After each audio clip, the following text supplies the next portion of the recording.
Welcome back to the channel, guys. Well, here she is, the Honda Hornet. I did a video last week saying 10 things I hate about my new Honda Hornet SP, and it's gone a little bit mad in the comments. People saying, oh, I knew that bike was rubbish. Oh, I knew it was too good to be true. Oh, I've cancelled my order now. The things I pointed out were just little niggles, which you can really find on any bike, no matter what price it is. And the only thing which I said, which was a bit more serious, was the riding comfort for a larger rider especially. So today in this video, to balance things out, we're going to take the bike out again. Now I've just had the first service done, so she's now fully uncorked. I've done a few little mods to it as well, which we'll talk through in a second. But in this video, we're going to talk about all the things I love. 10 things I love about the Hornet SP, just to balance things out. So make yourself comfortable, get yourself a nice fresh beverage, and Chopsy, roll the intro.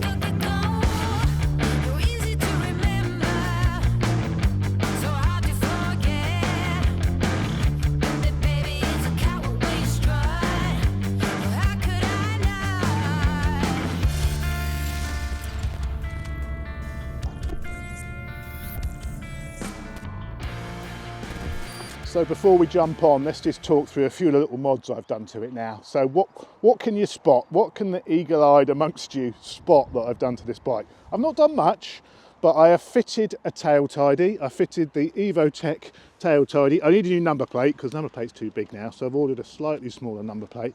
But we've got the EvoTech tail tidy, and it actually makes the bike look much shorter and more stumpy. Doesn't look quite as long. Gives it a much better flowing line, so I really like how the smaller tail has sort of finished off the looks of the bike really. I've also installed an exhaust hanger to get rid of the foot pegs. I've taken the foot pegs off. I've got to get rid of the exhaust. I'm still looking at options for exhausts. There's some starting to come onto the market now, but I haven't decided what I'm going to get. I've also fitted some bar end mirrors, these little bad boys. Now my mate Adam actually gave me these, so I feel really, thanks Adam for giving me those. They're £100, so he gave them to me. So I owe you some breakfasts and coffees, mate, to make up for that. But yeah, little bar end mirrors, so that sort of got rid of those mirrors, so that sort of sharpened it all up a little bit as well. So let's get one of the items out of the way so far that I love about this bike. I love how this bike looks, especially with the tail tidy, the gold wheels, the black paintwork. Yeah, I wish it wasn't that, but hey, we can't have it all. But I really like the look of the bike. I like the headlight cowl. I know it's a bit of a cross between a Ducati Street Fighter and a Z900, but I don't mind that. I think it looks mean. I think it is one of the better looking super nakeds that are out there. Good afternoon. Let us jump aboard. So with the mods I've done to it already, I'm starting to make it my own a little bit, and I'm starting to sort of gel with the bike a bit more. Obviously running it in is quite tiresome, isn't it, running the bike in? You don't get to experience the full power of the bike. Also, I think things like the quick shifter, the gearbox, you know, the chain kept going loose, which was really annoying because the chain went loose. That affected how the quick shifter operated. No worries, thank you very much, cheers. So now it's been serviced, we can really see what it's like. Also the performance seat I had was awful. That was really uncomfortable, so that really spoilt the comfort. And the suspension was a bit hard, as I mentioned, so I've softened the suspension up a little bit. What I'm going to do, because we're going to be getting a little bit sporty, I'm going to add another. I took a couple of clicks out of the rear. I'm going to add, I fancy it's a little bit soft at the rear now, so I'm just going to add another couple of clicks to the beautiful Öhlins unit. Right. See, he loved it, didn't he? He loved it. Oh, one thing I wanted to check actually was the quick shifter, because the quick shifter isn't that good, and someone said have it in sport mode, which I will always have it in the sport mode, and they said put it on the softer setting. So I've already got it on soft.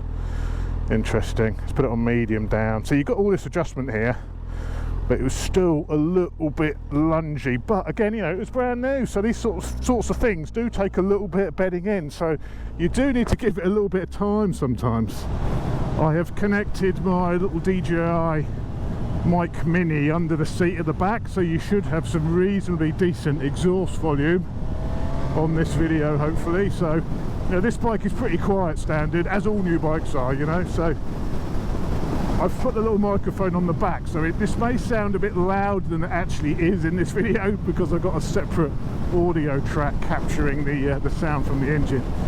So that's one thing to bear in mind. Don't expect it to sound as throaty in real life as what it does in the video, but I do think this bike has got a good sound to it, and with some of the exhaust systems which are coming out for this, and I've heard them, you know, on YouTube, it actually sounds like it's got a I mean, let's not forget, this is the 2017 Fireblade engine, so you know this is a serious engine in this bike, and it's obviously been detuned a little bit, but I've seen these dynoed and they still make really good power.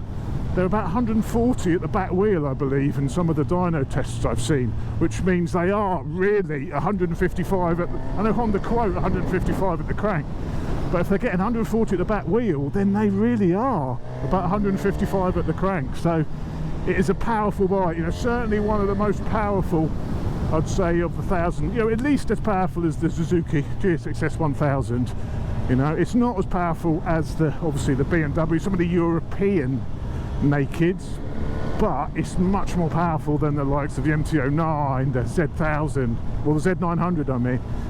So this engine is a lovely unit, and I suspect if you were to put a full system on this, get it tuned, get a Woolwich tune on it, adjust the fueling, I would imagine you'll be putting out a good 150, 155 at the back wheel, which equates to probably about 170 at the crank. So that has to be in one of the top 10 things about this bike. Brake horsepower per pound, so the amount of power you get for the amount of money you're spending. It's incredible value. Woo. Another great thing about this bike is the handling. Watch the pheasant, where's he gonna go? You never know where pheasant's gonna go. But the handling is very good. I mean, you get a lot of feedback through the suspension. I have softened it a little bit, as I say. Standard, I found a bit too much feedback, and being softened up, it makes it more compliant. Woo. Brakes are good as well. It makes it more compliant, but it also still handles really well. It's not quite as sharp as what it was, but what is quite amazing with this is the direction changes are really good. It really flips around and turns in nice, and I think this is why the people actually love this on the launch, because of the performance you have with the chassis. So not only have you got a great engine, you've got a really good chassis as well. I really must adjust my rev limiter, it's flashing like crazy, but you can properly throw this about. Third gear. Another thing which sort of separates this from the earlier CB1000s is Honda have actually geared the engine much better. So the first 3 gears are like low ratio gears, and that really shows. So the pickup, even though it's a straight 4, is pretty, it's pretty good. It's pretty good. You get a good amount of pull. You get thrown back in the seat with the mid-range and the bottom end, because they've got the bike geared nicely. So I've criticised Hondas for quite a long time with overgearing their bikes. They finally got this one right, and you can still sit at 70 miles an hour on the motorway and cruise it, no bother at all.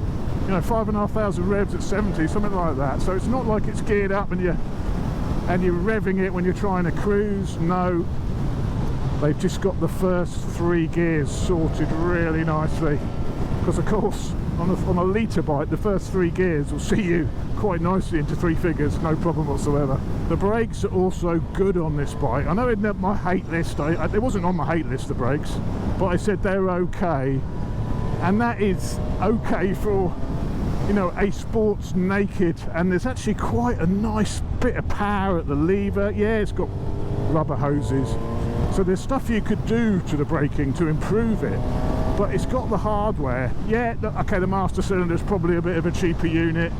You can change that, get a bit more from the front brakes, but there's a load of power there.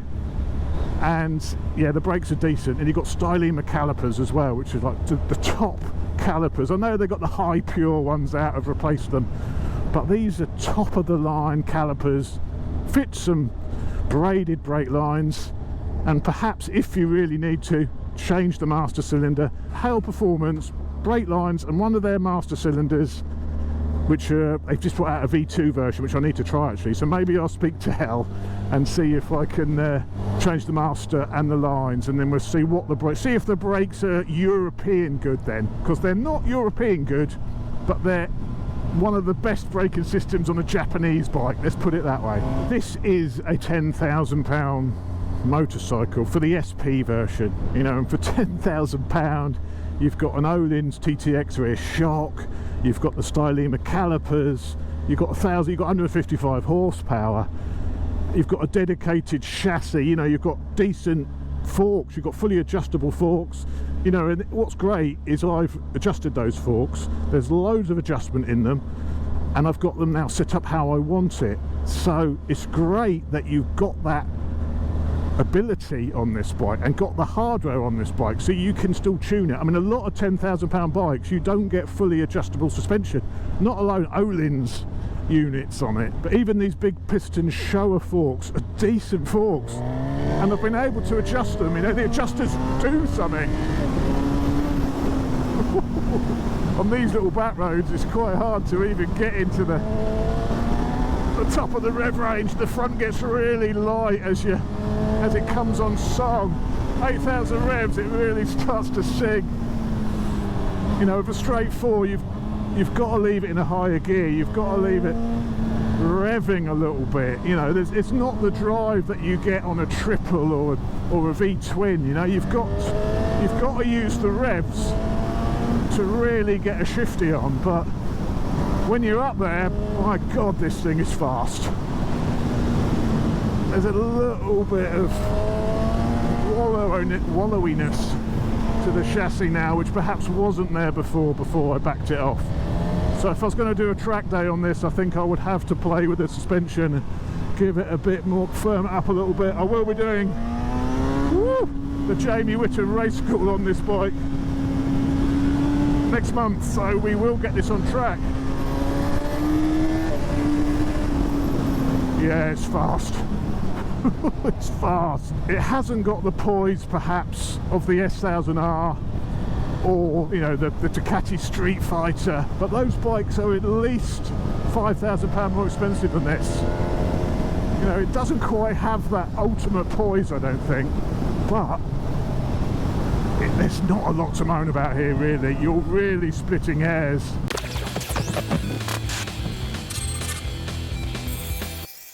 I'm just going to stop and just check my camera is still attached after that. I also had issues when I was running it in with the gearbox. You know, I was trying to go down through the gearbox and it was like getting stuck. Are we still recording down here? I might not have actually pressed record, you know, on this. After all that, I don't think I actually had it recorded. Alright, let's try it with the camera record button pushed. That would help matters. One of the best things about this bike is, I mentioned, is the price. I mean, it is the best thing about this bike is the price. I mean, it is a great bike. Are there better nakeds out there? Yes, there are better nakeds out there. It's not the best naked on the market. You know, it's £10,000, but is there a better £10,000 naked? Absolutely not.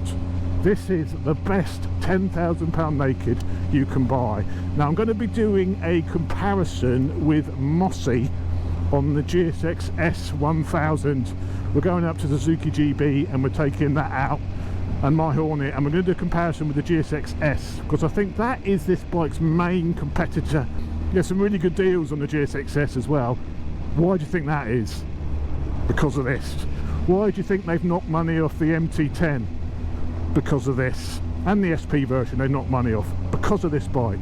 Honda have not only produced something which is £10,000 and it's incredible, they forced the rest of the market to reduce the price of their bikes. So you've got to thank them. Even if you don't like this bike, you've got to thank Honda for doing that, because they've driven down the prices of the other. Certainly the Japanese nakeds have dropped in price because of this. So that's not a bad thing, is it? Of course, you know, I know the bike industry is tough at the moment. You know, people are struggling. So by the other manufacturers having to reduce the cost of their bike, that cuts into their margins, of course. So long term, that may not be a great thing. but I guess they wouldn't drop the prices unless they could afford to do so. So it is a good thing, isn't it?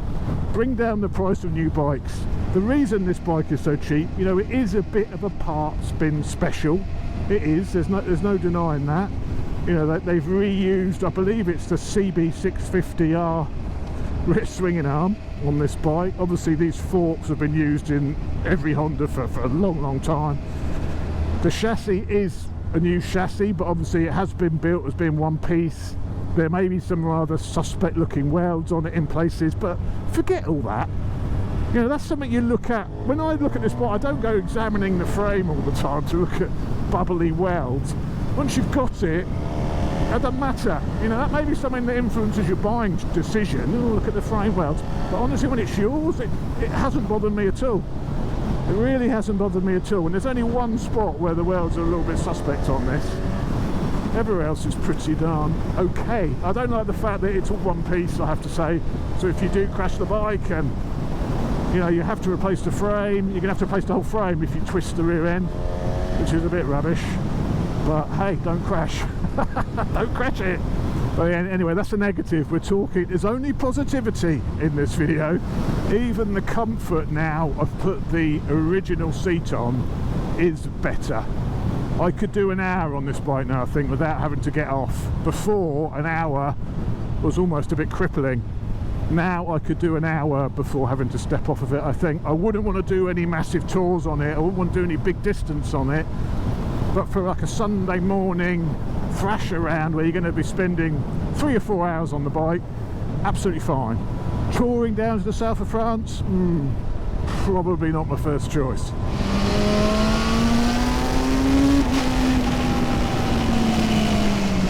The brakes are good. The brakes are good enough to give you that sort of confidence that you're going to be able to stop.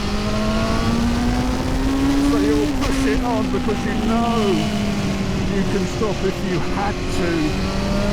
Yeah, the braided lines would be a nice addition, but it's not an absolute must, which I thought it would be. And I tell you, the brakes are going to feel amazing compared to that GSX S1000. They really are, believe me. So yes, the Hornet SP. Do not think because I did a video of the 10 things I hate about it, and hate was a bit strong, I have renamed the video to dislike because the hate was a bit strong. 10 niggles I don't like with the Honda Hornet SP. Probably would have been a little bit less clickbaity, so I do apologise. The last video was a bit clickbaity. I will avoid doing that again. But, you know, the points I mentioned are valid points. If you haven't seen the video, it's at the top. There's a few things I don't like about this bike, but they're niggles, you know. I can pick any bike, you know, doesn't matter on the price point. I could go out on a 20 grand bike and I could probably find you 10 niggles that I would like to see improved about the bike. There's not many bikes I ride where you think, now that's perfect. There's absolutely nothing wrong with that. It's perfect. That bike, are very few and far between. There's always something you can criticise, and, you know, as someone said in the comments, he's an Englishman, they like to moan. And don't we just? Woo. The gearbox has improved since it's been running, and of course when it did have running in oil in it, so it may not have had the proper grade oil in for the running in, so you can't sort of make a decision on gearboxes, you know, how easy it is to find neutral until the bike has had that first service. And when I spoke to the guys at Ducati the other week, they're religious about running in their press bikes before they go out to the press. And the reason is, you know, for that very reason, you know, sometimes things can be, he said the gearbox on the Ducatis can be quite tight when they're being run in, and, you know, they need those miles to fully bed in. So it was a little bit unfair of me probably to do that video before I'd run it in. So I do apologise for that, because I think some of those things I may have changed my mind slightly on them, but time will tell. We'll keep putting miles on this bike and time will tell. I'm not going to sell it. I'm actually gelling with it a little bit now. I'm feeling like I'm gelling with it now. I think it helps when you do a few mods, doesn't it? It makes it more your own, really. But I'm starting to get that gelling with it feeling, which is really, really good. I mean, look at those lights. I mean, look at it. Hey? I love the looks of it. I think it looks really mean. I really do. And with the tail tidy, number plate's a bit big, but you get to see it is quite a compact bike when it is, you know, with that tail tidy. Look, you can see it is quite compact. That's why it's fun, you know, that's why it's lifting the wheel. So I'm pleased I bought it. Yes, I love the new Panigale V2, and I've got a video coming up on the new Panigale V2. Absolutely love that bike. That is a bike without 10 niggles, I tell you now. But it's £17,000. It's £7,000 more expensive than this. You know, you do get what you pay for to some degree. But with this bike, you know, what you get for what you pay for is really quite incredible. Another thing I like about this bike is it's very simple. The electronics are simple. Speaking to the guys when I had the first service done, I actually had it serviced at, I think it was 580 miles, and it's meant to be 600. And I was a bit worried that they'd do the service, but then when the bike reached 600 miles, you know, the service light would come on, and I'd be like, oh, I've got to go back to Honda to get them to reset it. I was like, no, just go through the menu and click turn off service light. And there's not many manufacturers of modern bikes where you can actually turn off the service light yourself without having to go back to the main dealer. So things like that, basic electronics, simple machine, that goes a long way, that, you know. And I really like that, the fact that it's not too complicated. Another great thing with this bike is the amount of under-seat storage you've got. So you've actually got a decent amount of storage under the seat. There's my little DJI mic, look, stuck onto that. But look at the storage there. You've also got a USB charger there as well, so you could get a cable USB-C off of that and run it up to the bars to power your sat-nav or whatever. But yeah, USB under the seat, and you can fit your sandwiches in there. There's not many modern bikes where you can actually fit your sandwiches in, I tell you. So there we go, my Honda Hornet 10 things I love. I don't know if that was 10, it may be more than 10. I've just listed everything I really like about this bike. And this bike is really growing on me now. I've got no plans to get rid of this. I'll see how I get on with the comfort. The track test will be an important one for me, because I want a bike, a naked, I can take on track. So if it really ties itself in knots, or it's too cramped to move across the bike on track, because it's quite a wide bike, then that may not be for me. So we'll really see how we get on. So I'm going to use this for the summer. We're going to see how we get on. If you're interested in the Hornet, please subscribe, because there'll be lots of Hornet content coming. I'm actually recording the comparison with English biker Dan on Friday between my SP and his standard version, because he's got the non-SP version. So we're going to do that comparison to see if the SP's worth the extra £1,000. I'm going to say it is, but we will see. I know the standard bike is still very good. So let's see on that one. So there's quite a buzz around the Hornet at the moment, if you pardon the pun. So there'll be plenty more videos to come on this bike, like I say, with comparisons with other brands as well. And I may even compare it with the more expensive bikes, just to see how it fits in, and if it is woefully sort of underperforming compared to something more on the 20 grand side of things. So plenty to come on the Hornet. So hope you've enjoyed the video. Like, subscribe, all that jazz, and I'll see you on the next one.